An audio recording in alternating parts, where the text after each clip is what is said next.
Pedro González, por lo tanto, funciona como una referencia de la modernidad en Canarias durante una época. Y pronto, bueno, relativamente en los 80, sucede que hay el otro día Ramón esbozó la idea, hay un movimiento político que hace que la cultura de vanguardia se institucionalice. A partir de la democracia, pues las instituciones empiezan a interesarse por la cultura de vanguardia y entonces empiezan a acoger a través de proyectos, de proyectos diversos, incluso proyectos museísticos, pero sobre todo también proyectos expositivos, pues empiezan a acoger a las instituciones en la cultura de vanguardia. Y Pedro González se convierte en el estandarte de esa cultura oficial canaria. Por lo tanto, se convierte en el enemigo a batir. O sea, es un viejo vanguardista, en los años 80 pues tenía ya 60 años y era un pintor consagrado, ¿no? Y hay una nueva generación de artistas. Esa nueva generación de artistas combate contra Pedro González, entre otras cosas, combate contra el arte internacional, pero dialécticamente en el campo normal, en el campo local, pues combate contra la figura de Pedro González. De forma que cuando esa nueva generación recupera la figuración, recupera también, en parte es una vuelta de tuerca a la modernidad que le da ese concepto de modernidad que culmina en la obra abstracta. Para esta nueva generación se reconfigura como un concepto de modernidad que se va a establecer a través de parámetros de significado, de la relación de la obra, evidentemente, con los temas, ¿no? Entonces, esta generación de artistas que en esta época tienen 30 años, más o menos hacia mitad de los 80, hay una nueva ola, digamos, de figuración. De repente reaparecen las figuras en los cuadros. Pero en toda la sesión de fotos que les voy a poner, que está obviamente elegida para la ocasión, pero que en definitiva tiene es bastante aproximada a lo que había, pues lógicamente ustedes podrán ver que las figuras salen de los cuadros como si llenaran espacios abstractos. O sea, realmente el tratamiento pictórico del cuadro sigue siendo un tratamiento pictórico abstracto, ¿no? Entonces podemos ver cómo aquí se trabaja la superficie del cuadro, que casualmente acaba siendo un ángel, y ese ángel está en el paraíso y, en fin, tiene un aporte simbólico determinado, pero el tratamiento pictoricista de las imágenes es también un tratamiento que tiene que ver con el tratamiento plástico de la superficie del cuadro, ¿vale?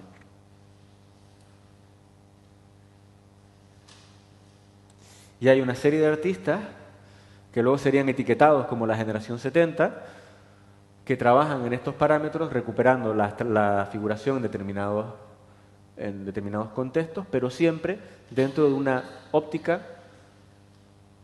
de relación con la problemática del cuadro abstracto.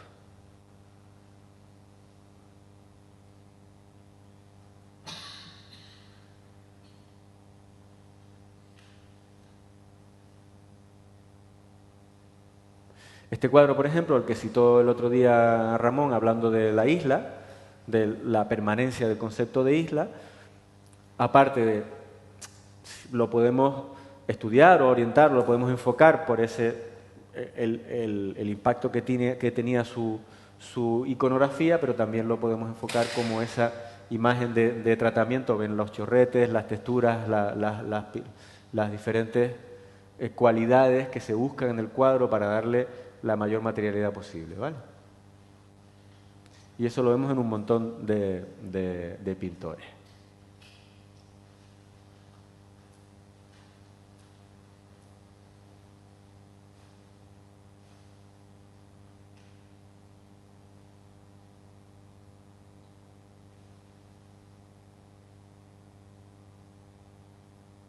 Esto es Juan Gopar.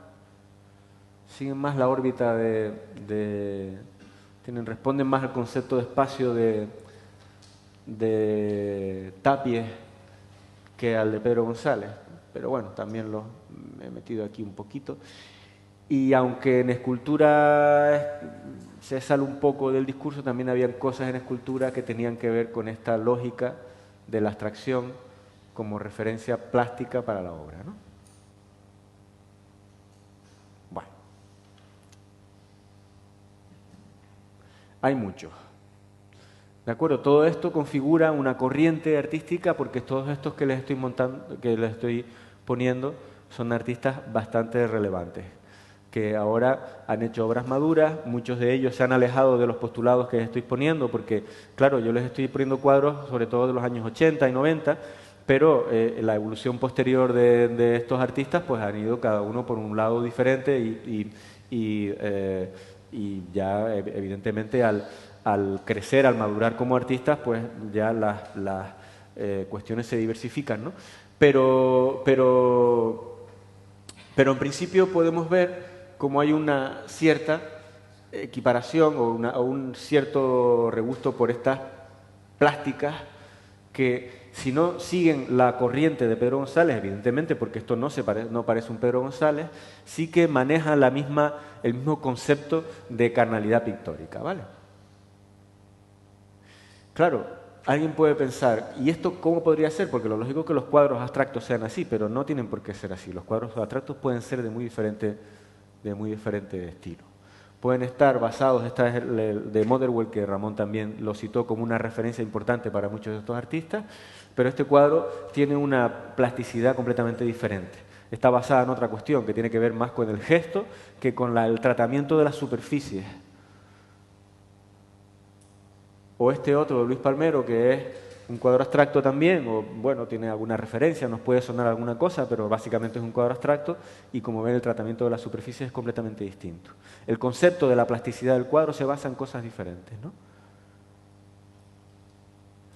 Y esto, que son dos de las obras que influyeron a los artistas de la generación 70 por lo menos en su primera época, ¿no? O sea, estos son los referentes internacionales para estos artistas que les acabo de comentar, por lo menos en una primera etapa, y como vemos, su concepto de la abstracción también es completamente distinto. O sea, para estos artistas, la obra de Pedro González, repleta de texturas, sería una obra directamente descartable.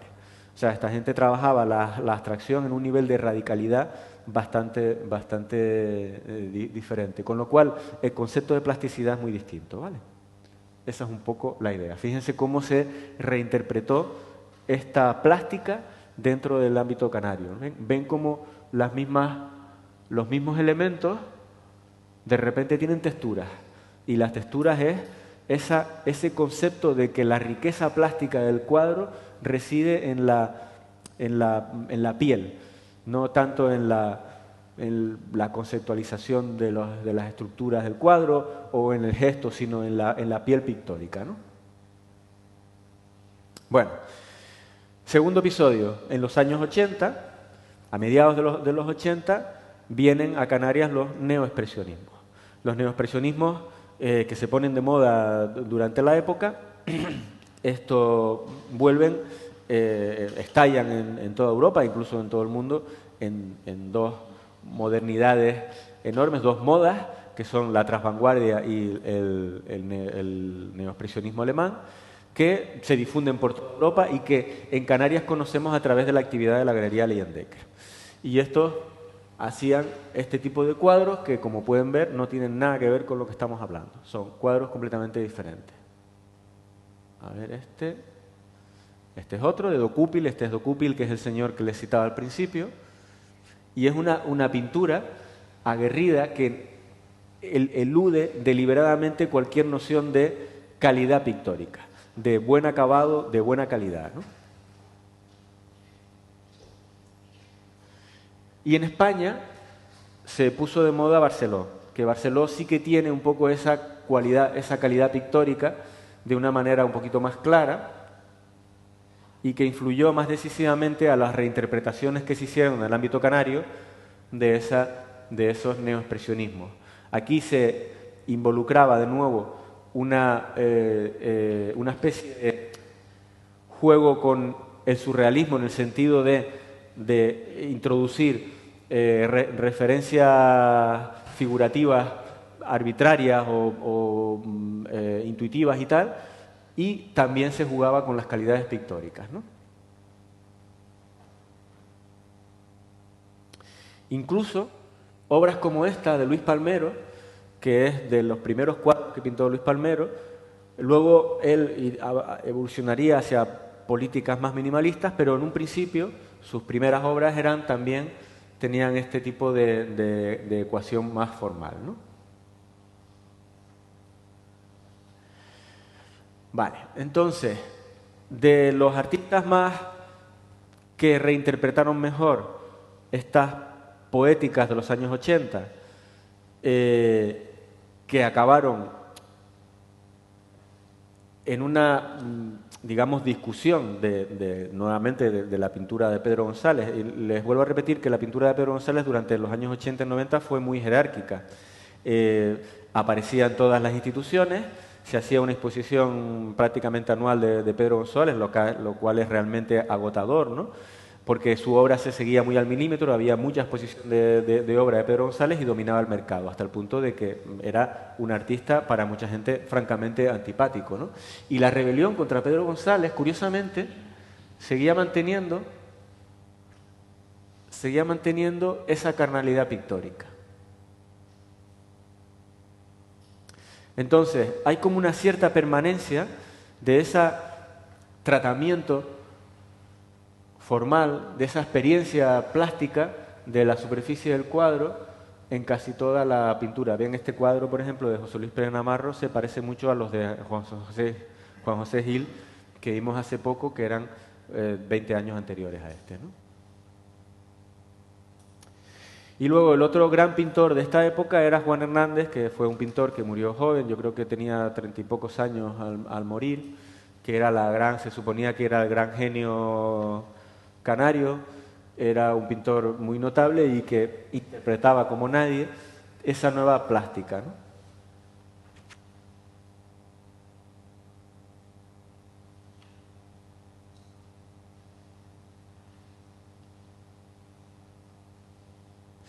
Bien, fíjense en este cuadro. Este cuadro tiene texturas, tiene un tratamiento de la imagen muy sobrio y muy fluido de la superficie, y de repente hay una mancha. Y esa mancha, en este caso es naranja, en el cuadro que les puse de referencia de Pedro González anterior era una mancha blanca sobre superficies más texturadas, pero la estructura del cuadro es similar. O sea, es una superficie de texturas con una mancha que destaca, ¿no? Fíjense cómo este cuadro es muy similar al siguiente que les pongo, que es de Juan José Gil. Como en color y en forma de construir la imagen utiliza los mismos recursos. Manchas fluidas, más o menos texturadas, y en este caso concreto, además, el mismo color de resalte. Y este cuadro, además, es muy parecido a otro de Pedro González que les pongo, donde los colores sí que cambian, pero la estructura del cuadro es más o menos, se basa en las mismas condicionantes. Este cuadro de Pedro González es posterior a los dos que les acabo de poner. O sea, no quiere decir que estos dos artistas se hayan basado en Pedro González directamente. Es más, como pueden ver, podía haber sido al contrario. Lo que estoy diciendo es que utilizan los mismos recursos. O sea, que en realidad lo único que estaban haciendo, tanto este artista como los dos anteriores, era trabajando con ese tipo de carne pictórica.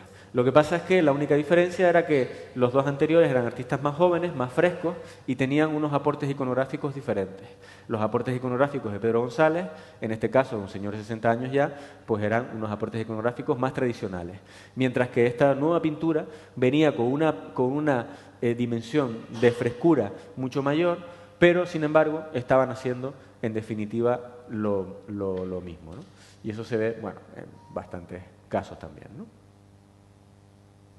Bien, esta idea de la plasticidad del cuadro tiene repercusiones lógicas en gente muy diversa, en muchísimos artistas, digamos, más de toda la producción canaria. Es muy frecuente verlo. Hay muchísimas cosas en Canarias, por supuesto, pero estos artistas que trabajan con esta idea de plasticidad son bastantes, ¿no? Entonces les puedo poner ejemplos muy diversos, con diferentes lenguajes, que todos trabajan con esta idea de la superficie del cuadro como un elemento interesante por sí mismo que hay que cultivar las texturas, las calidades, las técnicas, ¿vale? Hay muchísimos artistas que trabajaban en esta línea o en líneas similares, ¿no?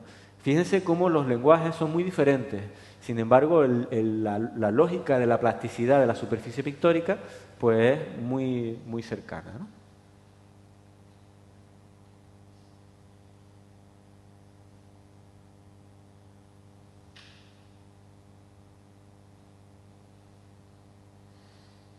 Este no es de Pedro González, que pone Pedro González, es de Atilio Oreste. Incluso este, que es de Martín y Sicilia, es un cuadro también de la primera exposición, y este lo pongo un poco para también ofrecer ese contraste. Martín y Sicilia quieren huir de este tipo de pintura, por supuesto, entre otros, ¿no? También huyen de la pintura conceptual, pero huyen de este tipo de pintura y lo que hacen es una pintura narrativa, donde quieren contar historias. Pero ellos, a la vez que quieren contar historias, quieren pintar un cuadro bueno. Y su idea de pintar un cuadro bueno, en este momento, cuando están empezando, cuando todavía están más verdes, ¿no? Todavía no tienen desarrollado bien el discurso, su idea de pintar el cuadro bueno consiste en, como pueden ver, poner texturitas en las superficies pictóricas. O sea, su idea de plasticidad pictórica converge con eso. Entonces, esto es un poco la lógica de esta historia, ¿no? Pedro González, más allá de imponer su estilo, que lo impone en algunos casos concretos, pues seguramente en los casos menos interesantes, más allá impone una lógica plástica. Y la impone una lógica plástica porque es un gran artista informalista.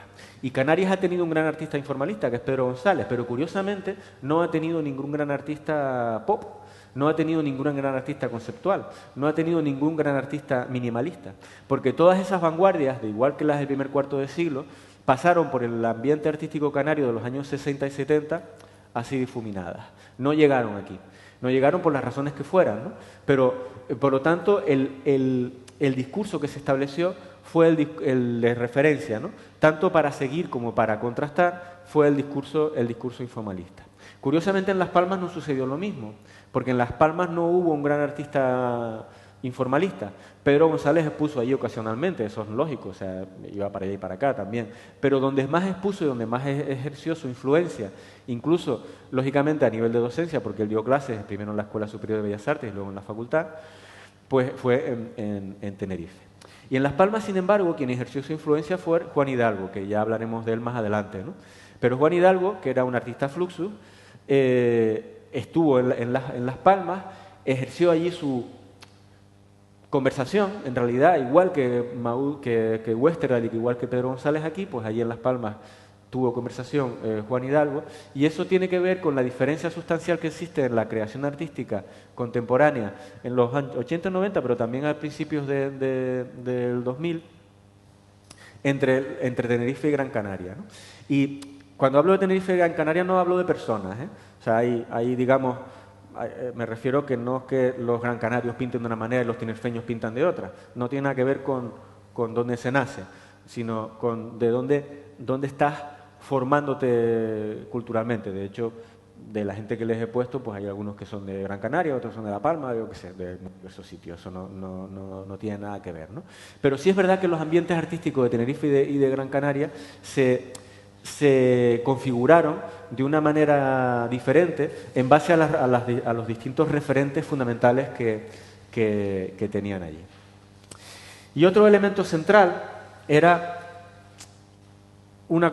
una cuestión interesante que tiene que ver también con la posición crítica de este señor, de Carlos Díaz Bertrana. Carlos Díaz Bertrana, por una parte, era él es un crítico de arte, y su papel dentro de toda esta trama también tiene que ver un poco con el papel que tuvo Westerdahl en su momento, como una especie de cohesionador entre un determinado tipo de sensibilidad plástica. De hecho, Carlos Díaz Bertrana era muy cercano a Pedro González, pertenece a la generación 70 y tenía mucha conexión con los nuevos artistas que van surgiendo a partir de los 80 y de los 90 dentro de esta misma órbita y que vamos a ver ahora brevemente. Carlos Díaz Bertrana, además, en un momento dado, pues desde su posición institucional, porque él llega a ser director general de Cultura, luego sería encargado de no sé qué cargo tiene ahora en la Sala de Arte Contemporáneo. Entonces, promueve también este tipo de sensibilidad estética, según la cual la cuestión del arte es que se trabaja a partir de la materialidad del cuadro y sobre la materialidad del cuadro se construye una poética. Es decir, cada artista construye un discurso y ese discurso es un discurso de índole poético, intelectual, filosófico si se quiere, pero no es un discurso procesal, no es un discurso conceptual, no es un discurso que cuestione la lógica del cuadro, sino que la lógica del cuadro está bien a salvo dentro de su materialidad, ¿no? Entonces, bajo esa perspectiva, bueno, esto es un cuadro de Pérez Navarro, bajo esa perspectiva, esto tiene un nuevo rebrote que además, a mi entender, ha dado los mejores resultados, porque es donde genera digamos, una nueva generación, no sé si llama la generación, pero vamos a decir una nueva grupo de artistas que trabajan con estos presupuestos, pero sí que se han sabido reinterpretar bien la lógica de la materialidad del cuadro. O sea, no la han utilizado como un simple recurso para darle pictoricidad a la imagen, sino que han sabido utilizar bien los materiales con inteligencia, problematizándolos dentro de lo que sería el discurso artístico, ¿no?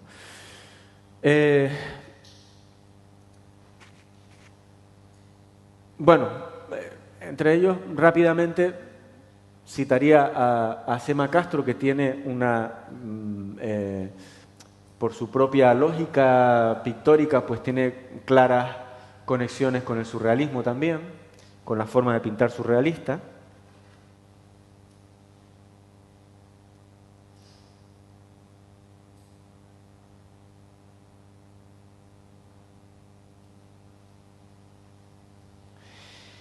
No sabía muy bien si poner aquí Ángel Padrón, porque Ángel Padrón está en un punto intermedio que rápidamente se sale de esta lógica y se va a una lógica poética. Por ejemplo, este cuadro, parece que tiene una cierta ambivalencia entre su carácter más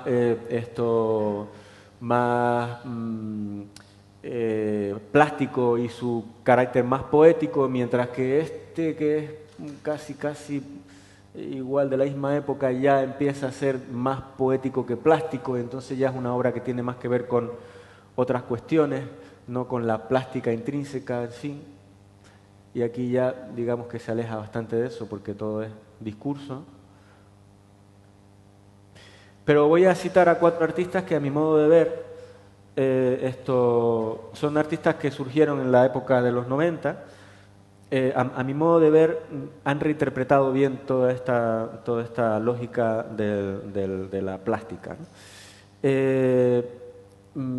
Esta gente surge a partir durante los 90 que es un momento curioso.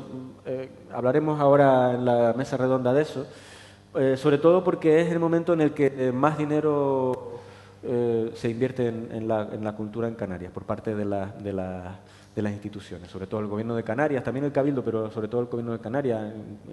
En los ayuntamientos también se promueven exposiciones de todo tipo, proyectos expositivos que lanzan las instituciones, las obras artísticas y las promueven. Hay un interés notable por parte de las instituciones por generar una idea de arte canario y por moverlo, por exportarlo y tal. Y es un momento bastante interesante y se desarrolla bastante la crítica de arte. Y en ese contexto, en ese caldo de cultivo, surgen una serie de artistas cuya obra madura, insisto, es muy interesante. Entre ellos voy a destacar primero a Laura Gerardi. Laura Gerardi trabaja con vectores que son como interpretaciones muy personales y muy sugestivas de iconografías peculiares. No tienen una lógica literaria muy grande, son obras diseñadas para ser, digamos, tienen un nivel de asimilación emocional muy potente, Pero lo que me interesa destacar en este contexto de la obra de Laura es cómo se apoyan los materiales y cómo los materiales encuentran un diálogo potente. Entonces ella no es que trate, en el sentido que he citado, la superficie pictórica de manera individualizada para darle riqueza, sino que utiliza la superficie pictórica en sus diferentes elementos, y no solo la superficie pictórica, sino todo el propio lenguaje del material, lo utiliza para emitir contenido emocional de manera bastante potente y de una manera, a mi juicio, súper interesante.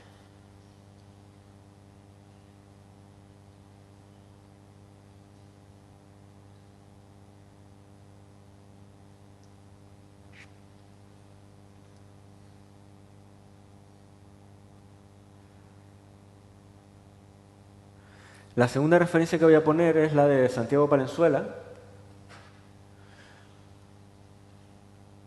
Es una línea completamente distinta, ¿eh? Santiago Palenzuela es un pintor que hace pintura, con pintura, ahora lo verán. Este cuadro, por ejemplo, parece un sincretismo de todo lo que acabo de decir. O sea, tiene una aportación plástica bastante marcada, a pesar de que es un cuadro figurativo, ¿no? Tiene valores pictóricos y además, por añadidura, tiene su tema surrealista. O sea, que parece venir a recoger toda la tradición de lo que he estado hablando, ¿no? Sin embargo, es un cuadro inicial, no es de los más representativos de él, ¿no? Él de repente empieza a llenar el cuadro de pintura y, como pueden ver aquí en este cuadro, se ve que hay una moto. Y bueno, él pinta sus estudios y tal, los espacios de su estudio, es la moto en el estudio 25 de Manuel de Verdugo y tal.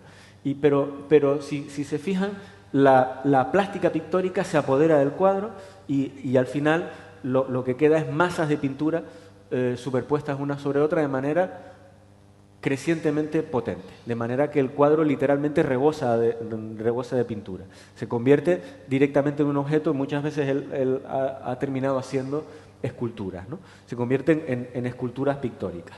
Si se fijan aquí, hay una cosa curiosa porque realmente el cuadro es un cuadro figurativo, es como una especie de habitación, ¿no?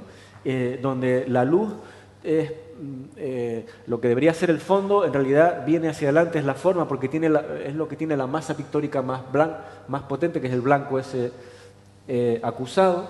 Bueno, esto lo vemos en todos sus cuadros recientes, ¿no? Están llenos de pintura. Entonces, él reinterpreta esta carne pictórica en unos términos realmente poderosos. Y aquí lo vemos como esa masa amarilla, que en realidad parece como algo, a mí lo primero que vi fue una pipa, en realidad es el fondo del cuadro, que es donde vendría la luz, pero esa luz es luz sólida porque es amarillo puro y el cuadro está pringoso a más no poder, ¿no?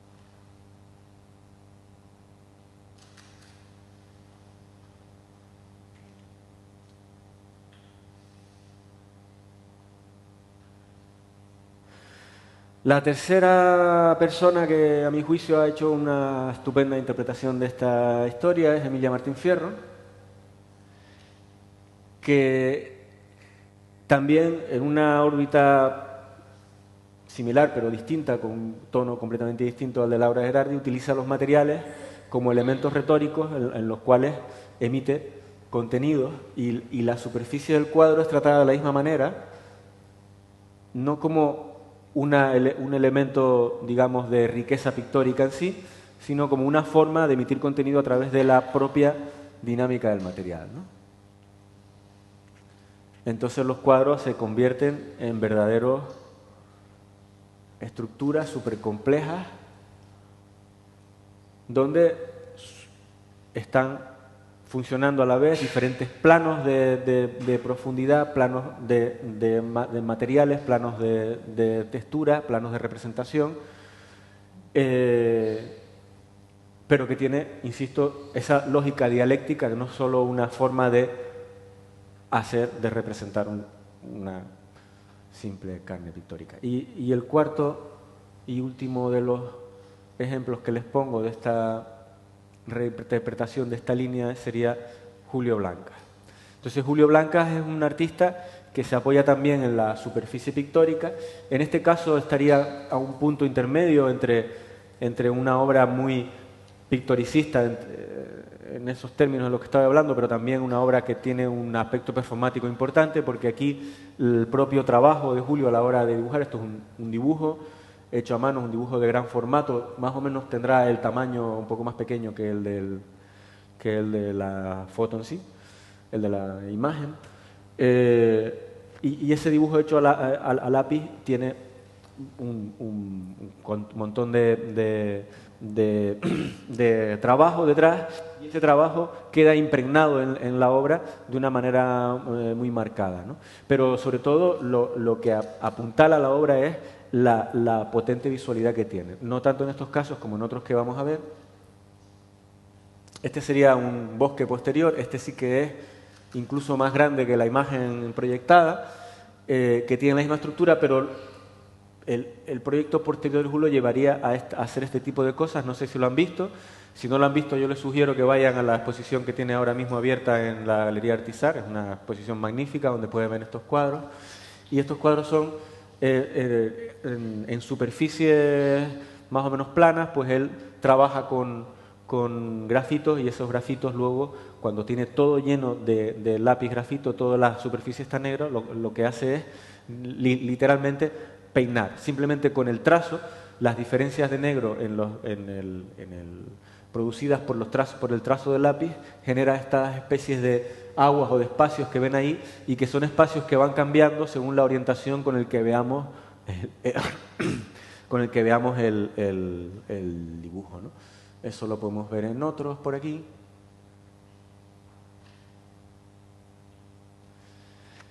Y bueno, esto sería como la conclusión, ¿no? Aquí hay un cuadro que me interesa como conclusión, contrapuesto al cuadro del gato con el que empecé.